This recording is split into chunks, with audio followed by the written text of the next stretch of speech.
सगळ्यांना आवडणारी दही पापडी चाट. दही पापडी चाट, दही बटाटा पुरी नाही तर दही पापडी चाट. तर आपण घेतली आहे ही पापडी. पापडी आपण घेतली आहे आणि दही तर आहेच आहे. आणि काय घालणार आहोत आपण? अजून आपल्याकडे भरपूर अशी तयारी आहे. एक तर जेव्हा तुम्ही चाट करता ना तेव्हा 3 चटण्या तुम्ही करून ठेवल्याच पाहिजेत. 3 चटण्या म्हणजे कोणत्या? एक तर गोड चटणी, दुसरी तिखट चटणी आणि तिसरी सुद्धा तिखट चटणी. मग आजचा आपला हा जो चाट आहे तो फारच सोपा आहे. आपण घेतल्या ह्या पापड्या किंवा पुरी, तुम्ही त्याला काही म्हणू शकता. तर ह्या पापड्या आणि ह्याच्यावरती आपण घालणार आहोत बटाटे आणि प्रत्येक पुरीवरती थोडे थोडे ठेवत जायचे. तर याच्यावरती हे बटाटे हे घातल्यावर ह्याच्यावर आपण घालूया उकडलेले मूग.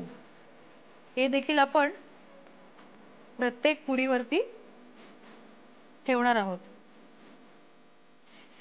आता काय? आता आपण घालूया ह्याच्यावरती सगळ्या तिन्ही चटण्या. तर सुरुवात करूया आपण लाल चटणीने. तर ही लाल चटणी थोडी थोडी घालूया कारण खूप तिखट होईल नाही तर ही थोडीशी चटणी ह्याच्यावर. जास्त तिखट नको, तुम्हाला तिखट हवं असेल तर तुम्ही घालू शकता. त्याच्यानंतर आपण घालूया हिरवी चटणी. तर ही हिरवी चटणी सुद्धा ह्याच्यावर.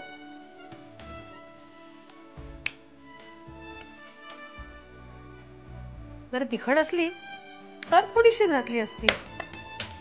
आता ह्याच्यावर घालूया आपण गोड चटणी.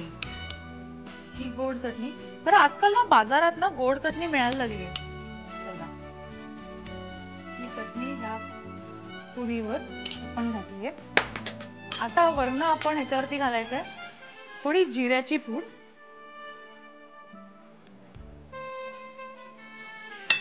थोडा चाट मसाला. चाट मसाला तर पाहिजेच पाहिजे. चला चाट मसाला घातला. थोडा आणखीन तिखटपणासाठी थोडीशी लाल तिखट आणि वरण थोडंसं मीठ, अगदी थोडंसं. आता काय राहिलं? आता सर्वात महत्वाचं म्हणजे हे दही. हे आहे गोड दही.